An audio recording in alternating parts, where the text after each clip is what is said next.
Good morning, Enid. It is Thursday, April 26th. Kind of cool out there. It's a 38 degrees, but we're working to Chamber of Commerce weather today. It's going to be mostly sunny and 70. Thank you so much for joining us. You're viewing us live on Channel 12 and 112 in high definition, but also Good Morning Enid is shown around the world via the internet. We are live streaming at enidtv.org. So we're so thankful that you're with us for our show today. And for the next 30 minutes, we've got news, weather, sports. How about Thunder? 25-point comeback for a big win. So stay with us. We've got a very special guest this morning and some great topics. This is Good Morning Enid. Folks, it's time to rise and shine.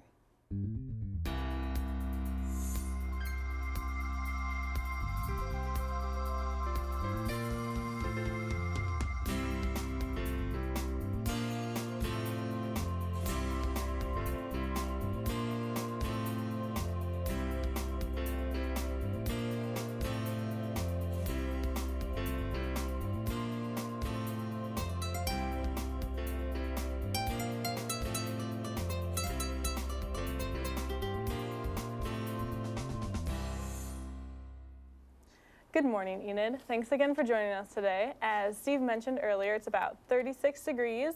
It's going to get up to a wonderful 7 degrees, partly sunny to overcast, but hopefully mostly partly sunny. Tonight's low is 40 degrees, and the winds are only 5 to 15 miles an hour out of the northwestern side. So overall, I think, what did you call the Chamber of Commerce weather. That's what it's going to be like today. When there's no breeze hardly and 70 degrees, that's perfect weather. That is perfect weather. And I got to actually take a little sneak peek at the weather this weekend, and it's looking really great.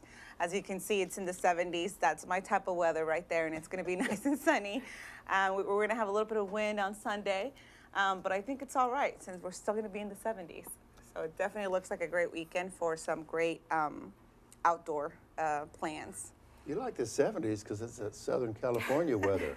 I like the 70s. That California influences come out of it. Well, let's look at the the temperatures across the state. And if you go to the big city of Langston, right there in the center of the state, just right off of Interstate 35, I'm trying to think of the highway that's going east-west. Anyway, Langston University's there. You can see they're at 39 degrees this morning. Enterprise, Oklahoma is a little warmer at 50 degrees. And I think it's Calera. Maybe our district attorney will tell us if we're right or not. But anyway, you can see some of the state temperatures. Pyramid Corners. I have not been in the northeastern part of the state to Pyramid Corners. So, Erin, Sara, your next trip to northeastern Oklahoma, please go to Pyramid Corners where they're having 50-degree temperatures today. So, and I guess school's in session. I think so. Yes? That's right, it is. Therefore, we have food. So here is our lunch menu for today and tomorrow. We can bring it up. Oh, just make up a menu. Oh, yeah, there we go. We get to pick what we Thursdays, want. hamburgers. Thursdays is pizza with cookies and a sundae and milk. Oh, here we go. Looks like we're having beef tacos today, which is pretty let's good. go with the one we made up. You like pizza better? I mean, I like tacos better than pizza, but that's just me. Lettuce and cheese, ranch beans, mixed fruit, and milk. And for tomorrow, we'll have a Plainsman Victory burger, so not just any kind of burger.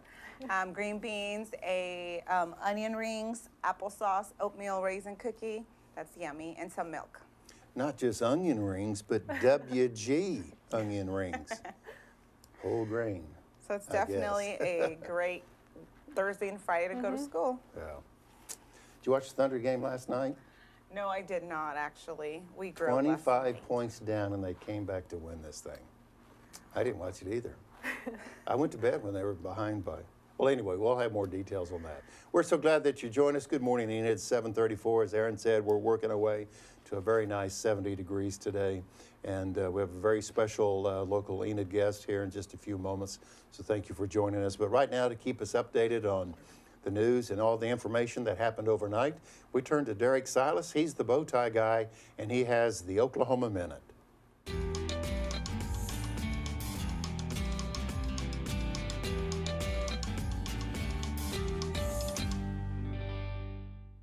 Tuesday, the Oklahoma Senate voted to expand the concealed carry of firearms in county courthouses for sheriffs, county commissioners, and related employees.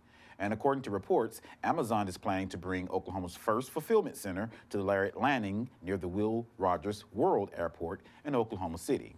Yesterday, OU wins the Big 12 Men's Golf Championship.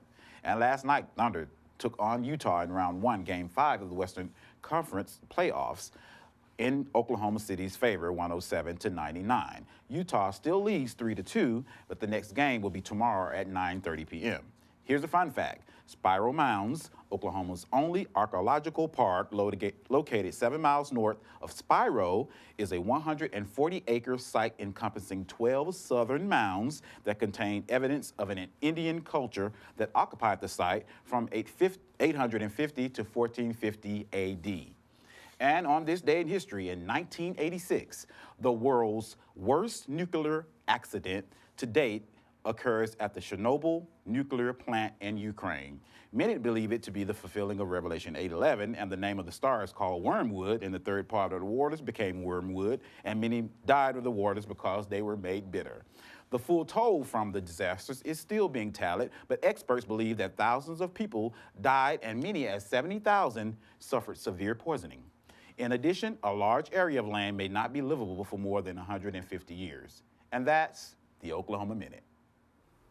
No, that's some very interesting history there. Thank you Was for that. He said the 90s or 80s?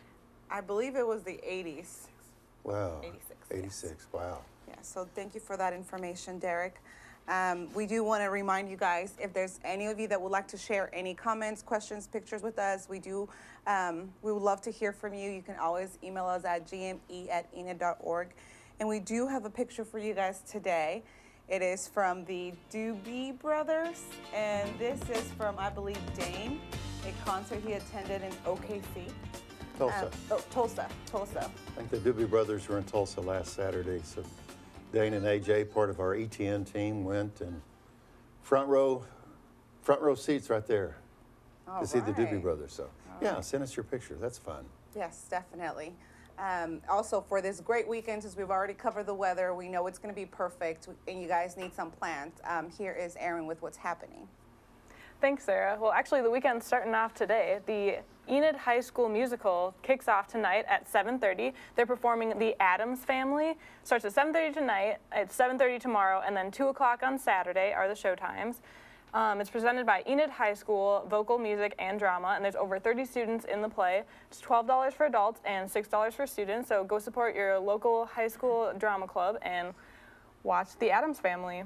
And then on Friday, tomorrow morning, Walk a Mile in Her Shoes, which will come up later on in the interview, is from 11 to 1:30 on the courthouse lawn. You can become a YWCA Maverick, which is Men Against Violence. Donations go to the YWCA sponsorship drive, which provides free emergency services to victims of domestic violence and sexual assault in our community. It's a $15 registration unless you are military, police, and fire, which they don't have to pay for this. There's lunch provided for $5, and men put on high heels and walk around to raise awareness for violence, sexual assault, rape, and gender violence. So it's definitely a really great cause. Go support this and show how much you support nonviolence. And then on Saturday, we have a sensory-friendly movie from 7:30 to 10 p.m. at David Allen Memorial Ballpark. It's a free event, and they're playing absolutely one of my favorite movies, Moana. It's sponsored by For Our Kids, and everyone's invited. You can bring chairs and blankets to sit on, and there's free concessions. It's definitely a great event for all kids, and especially ones who require sensory needs. And then on Saturday and Sunday, we have Kites Over Enid from 10 to 4. It's at Richard Dermer Memorial Flying Field behind Autry. There's going to be barbecue trucks, ice cream trucks, tropical ice, and a kite vendor, so you can buy a kite there or bring your own. And actually in 2009, Enid broke the North American record for most kites in the air at one time with 2,598 kites up in the sky. There's going to be races, performances, and candy drops, so it's going to be really fun, and it's windy, so obviously it'll be absolutely perfect weather for flying kites. And that's what's happening. Go fly a kite, Sarah. Sarah said she's going to go to it. Planning. Okay. Yeah. You ever heard that phrase, go fly a kite? No. Maybe I'm dating myself. Oh, okay. Anyway, this weekend you have that opportunity. Go fly a kite. Good morning, Enid. It's 7:39. Again, we're working our way to 70 degrees. It's going to be a spring-like day today. And speaking of spring, we're going to show you a little video clip to remind us of spring. Allows us to bring our special guest on. Thank you for joining us. We'll be right back.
I hope you enjoyed those spring pictures.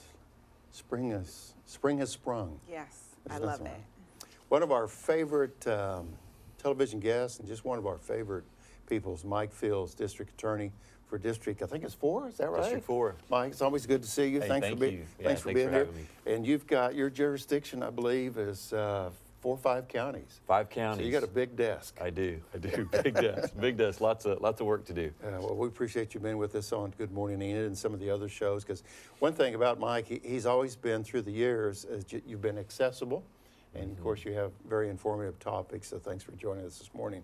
Now Sara is going to try to play Stump the District Attorney. Here we go. So, Good morning, Mike. It's great to have you here this Hey, morning. thank you. Thank you. I love topics like this, serious topics to bring awareness, and I really enjoy it. So I'm really looking forward to all your answers. Good. So to start with, why is Victims' Right Week important? Yeah, April is National Crime Victims' Rights Month. And just a couple of weeks ago, we had our big annual vigil, our 27th annual, Steve, 27th annual Crime Victims Vigil. Crime Victims' Rights Month is important for 2 reasons. The first is it gives us a chance to celebrate and recognize just how much progress we've made over the last 30 years in terms of victims' rights. 30 years ago, many of the things that are just commonplace now in the criminal justice system, they didn't exist. Crime victims were an afterthought. Their voices weren't heard. The system was not responsive to their needs and to what they wanted to say. And so now it's changed very, very much. And so that's one of the reasons why we love Crime Victims' Rights Month, is because it gives us a chance to recognize all of that progress we've made. But the second reason that it's important is because it reminds us that even though the progress we've made, we've still got a long ways to go. There are still lots of victims out there that I describe as suffering in silence. Victims that suffer in silence because they don't know where to go, they don't know where to turn, they don't understand the resources that are out there, and we want to make sure that we continue to raise the level of awareness so that those folks can come forward. Mike, that response right there is a great segue into my question. Why is crime victims,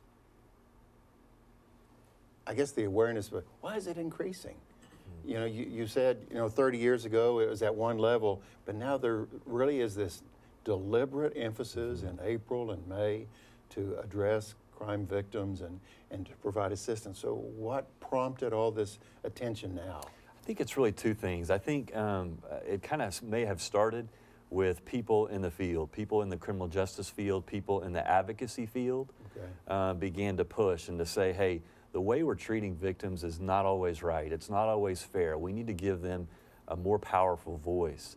And then I think once that began to really kind of take hold, we've started to see it become more and more acceptable in our communities to talk about these things. These are things that in the past weren't talked about, particularly child abuse, child sex abuse, sexual assault, topics that are uncomfortable to talk about. And because of the shame and guilt that go along with so many of those things, it was difficult to talk about. And I think that public perception is beginning to change to where we realize now that our victims aren't to blame. It's not their fault. And so it's okay to talk about that. It's okay to bring that out into the open. And it's okay for us to begin or continue the dialogue to see how we can serve them better. I agree, because I think there was this cultural mindset that there's just some things you don't talk about publicly. That's right. You know it exists and it's taking place, but no, we just don't go there. Where today, people take time to I think address you're exactly that. right. I know we've been talking about crime victims and their rights. Can you tell us a little bit about what are their rights? Yes, some of the more prominent victims' rights in Oklahoma are victims have a right to be notified of what their rights are. That's a great starting point. How can I exercise my rights if I don't know what they are? So that's a starting point. They have a right to be told about what their rights are.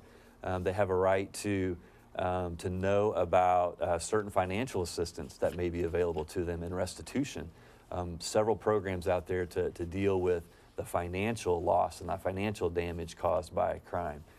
They also have a right to be protected if they are threatened or in fear of being harmed in some way simply because they've agreed to cooperate in a court case. They have a right to to get some protection. They have a right to be notified of all the significant events in their case. They have a right to be heard. They have a right at the sentencing hearing to go in and tell the judge, hey, here's how I feel about this case. Here's how it's impacted my life. And here's my opinion about what should happen to the person that's being held accountable for that. They have a right to be involved on the back end too, during the appeal process and during the parole process. So all these rights, they didn't exist just a couple of decades ago. It's amazing, just that statement there, that it didn't exist to where it is today. You would think that fairness and that representation would have always been there.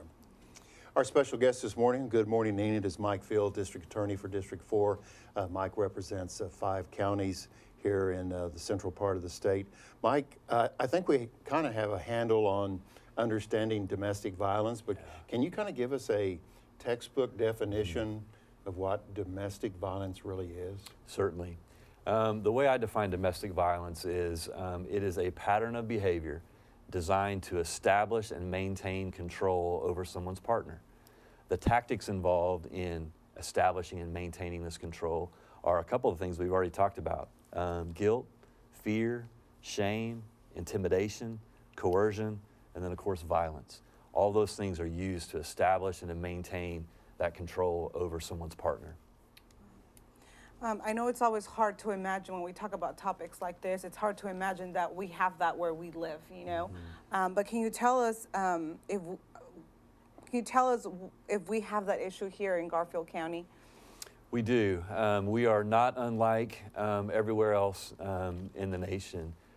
Here in Garfield County, last year, the DA's office reviewed about 500 incident reports involving allegations of domestic violence. And of those 500, we ended up filing charges in about 200 of those. But I've been doing this a long time, been a prosecutor for over 20 years now. I know that those 500 reports, I know that that's the tip of the iceberg. Because we know that Oklahoma, unfortunately, we're the leaders in a lot of great things, as you all know. But unfortunately, we're among the leaders in the numbers of women who are victims of domestic violence. We're leaders among the states for the number of women that are killed at the hands of their abusers. And we're also one of the leaders in sexual assault. So in terms of those areas, we've got a long ways to go. Mike, you've addressed the issue earlier in our interview about crime victims' rights, what they can do. On domestic violence, somebody who may be watching the program, what words can you offer to them on what they can do if they have found themselves in a domestic violence situation? Great question. Great question. Because they may feel trapped.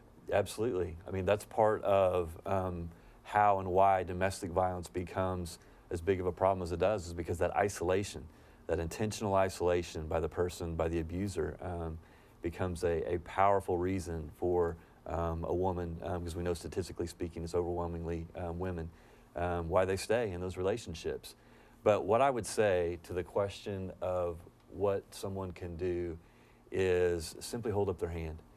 Just simply hold up their hand and reach out to someone to say, hey, I need some help. It doesn't have to be the police. It doesn't have to be 911. It doesn't have to be the DA's office. It can be a friend, a coworker.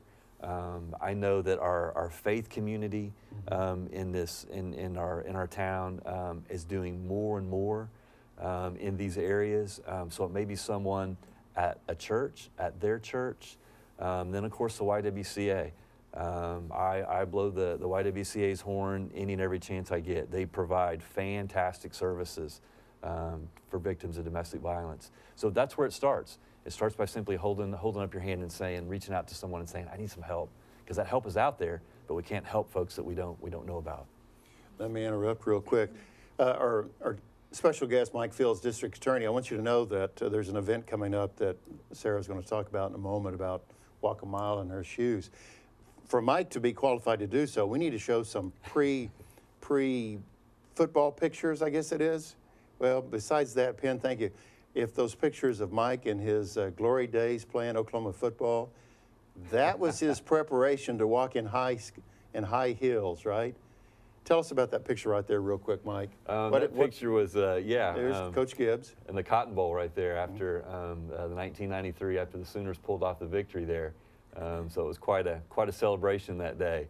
But yeah, that's a long time ago, Steve. It's old news. It's old news, and it makes me sad to say that, but it is.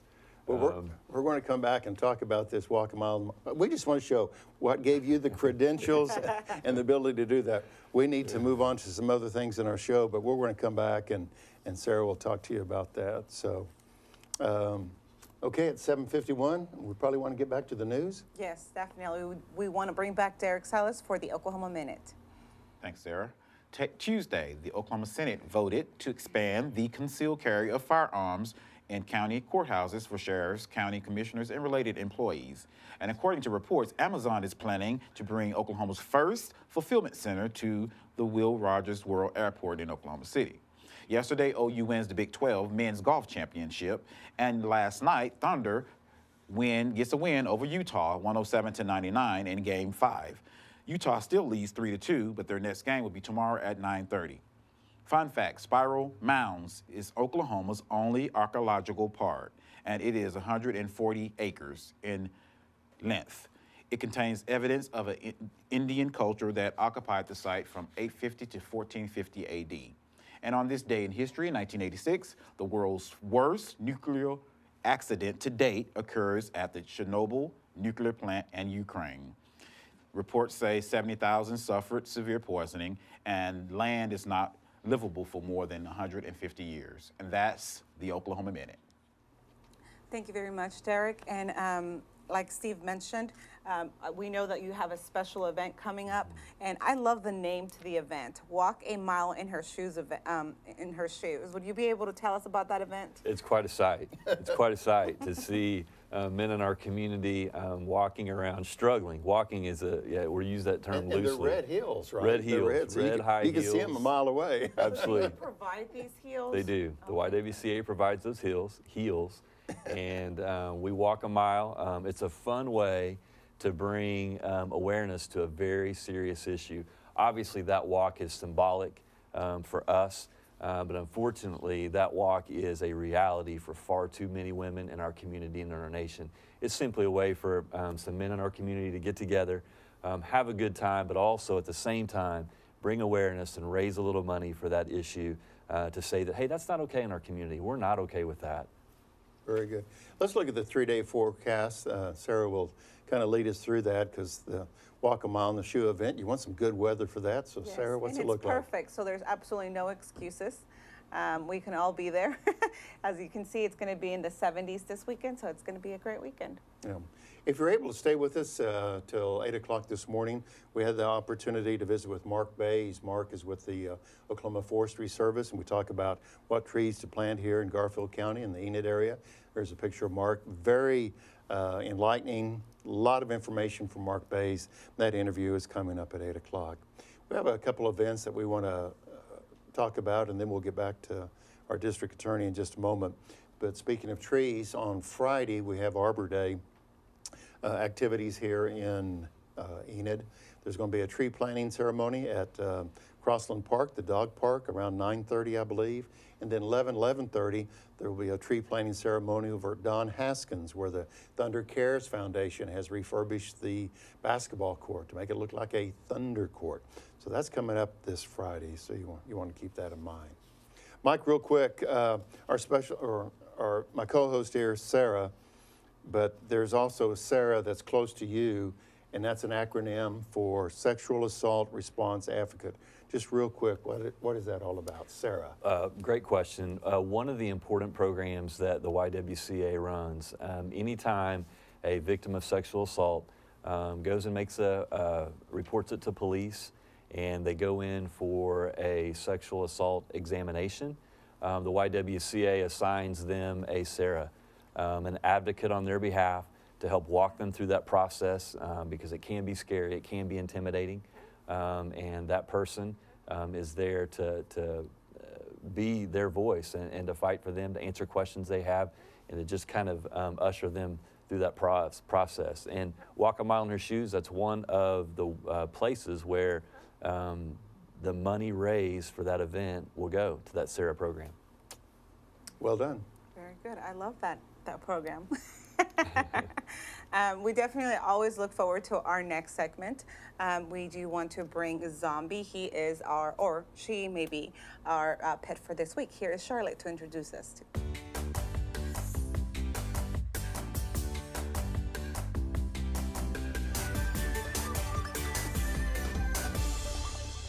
Hi, good morning. Today we have Zombie. Zombie is in Penn 28, and she is a female shepherd mix, and she is super sweet and obedient. She's housebroken, and she knows a lot of basic commands like sit, and she is looking for a new home. And if you'd like to meet Zombie, come by the shelter and check her out.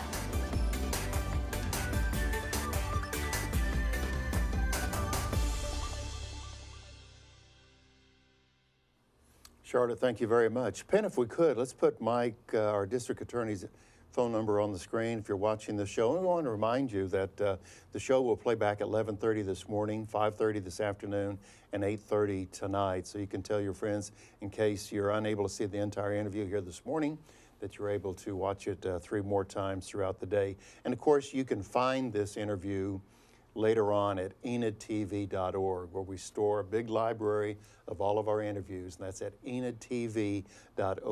That's the place that we have all of that. Okay, Mike, we've had kind of a serious topic all morning, so we'll lighten it up for a little bit. Who's going to be NFL drafts tonight?